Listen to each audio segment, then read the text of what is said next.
Para saudara dan saudari yang Tuhan cintai, selamat pagi dan selamat bertemu lagi dalam Renungan Harian edisi hari Sabtu tanggal 29 Agustus 2020. Hari ini gereja merayakan pesta wafatnya Santo Yohanes Pembaptis.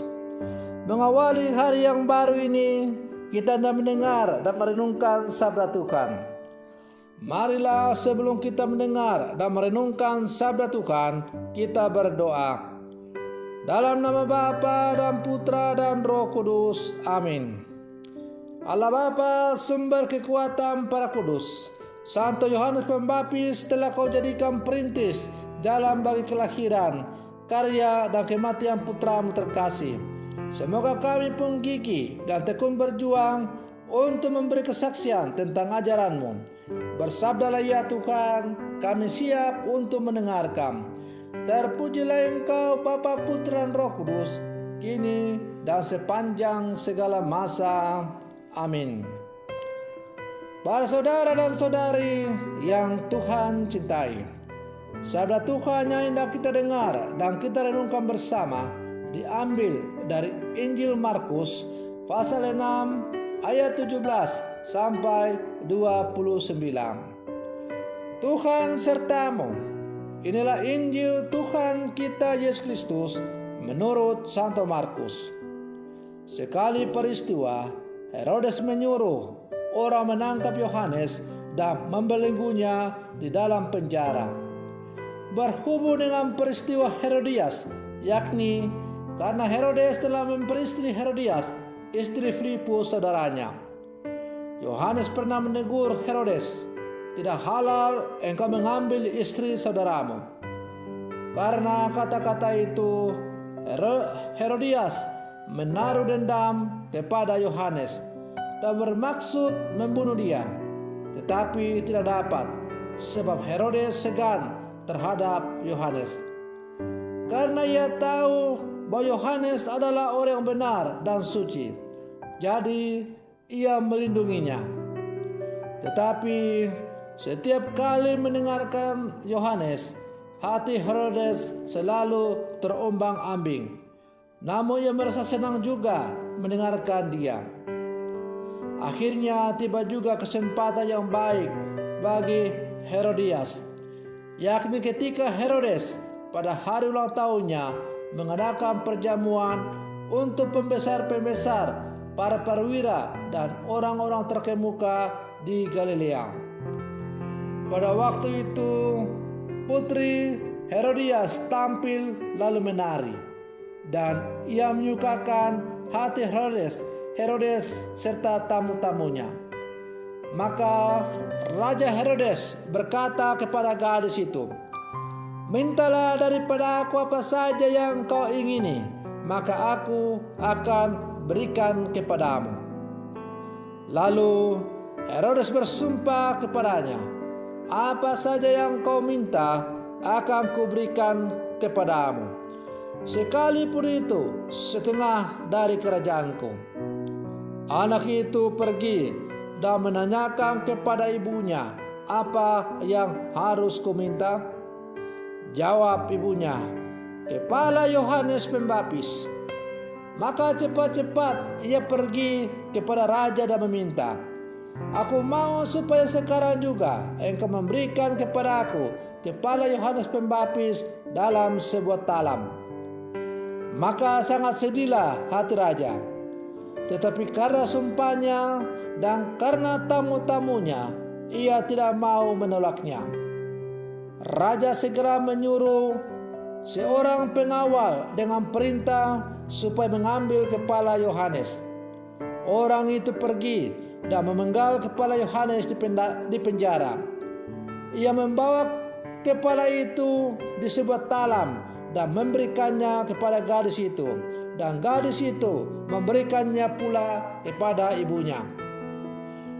Ketika murid-murid Yohanes mendengar hal itu, mereka datang dan mengambil mayatnya, lalu membaringkannya di dalam kubur.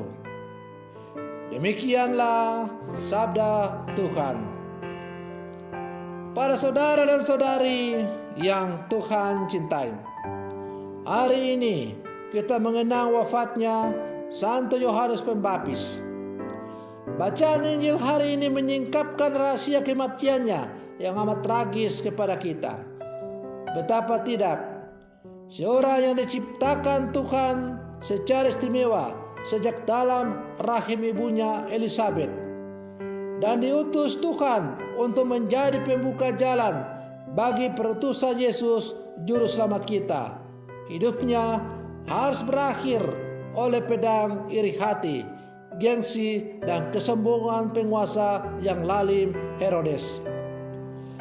Atas siasat licik Herodias yang sakit hati kepada Yohanes, Herodes pun memerintahkan untuk memenggal hidup-hidup kepala Yohanes Pembaptis. Inilah risiko bagi orang yang berkanjang demi kebenaran. Para saudara dan saudari yang Tuhan cintai, menjadi pewarta Injil dan setia kepada kebenaran Injil memang selalu mengandung risiko yang sungguh luar biasa. Dan Yohanes Pembaptis membuktikan hal itu.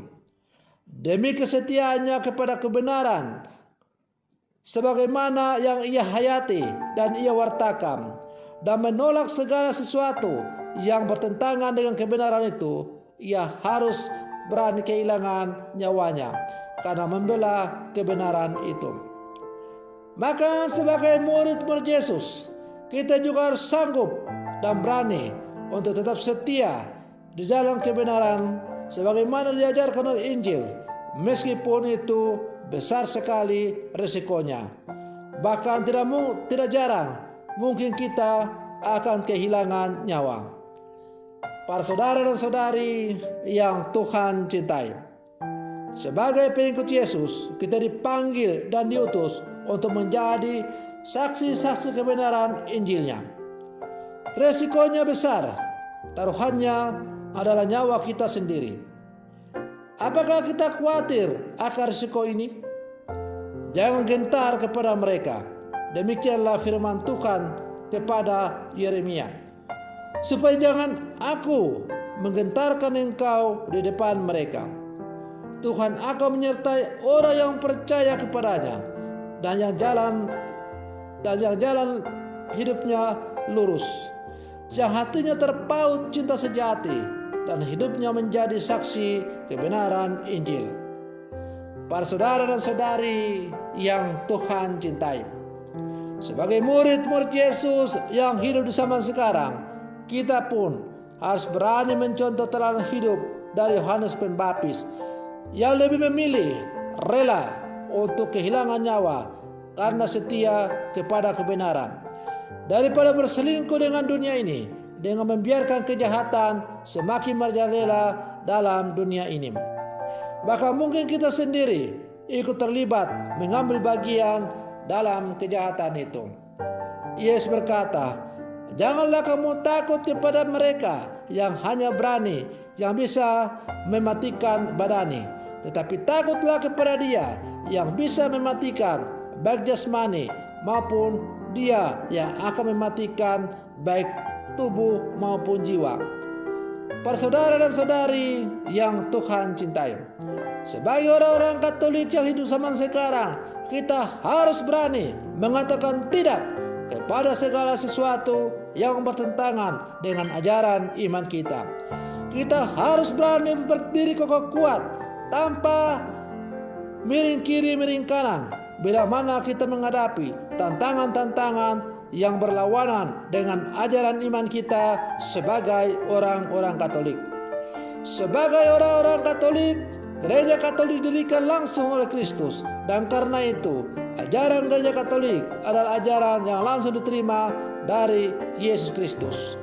Maka setiap yang bertentangan dengan ajaran iman kita sebagai orang Katolik, kita harus berani untuk mengatakan tidak, meskipun untuk itu mungkin ada kemungkinan kita mengalami risiko-risiko yang besar dalam kehidupan kita.